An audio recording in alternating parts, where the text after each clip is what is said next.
All Care Health, along with several community partners, has banded together to create pop-up food and resource events to help those displaced by the recent fires. So we are just so fortunate and pleased to be connected to community partners like the Josephine County Food Bank and the Family Nurturing Center.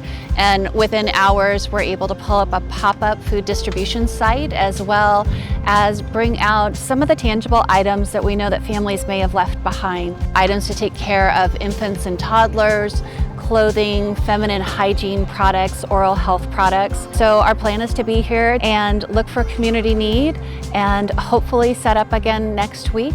It's a great way that All Care is empowering our community partners that are already here and making sure that we're meeting community need in this really extraordinary time.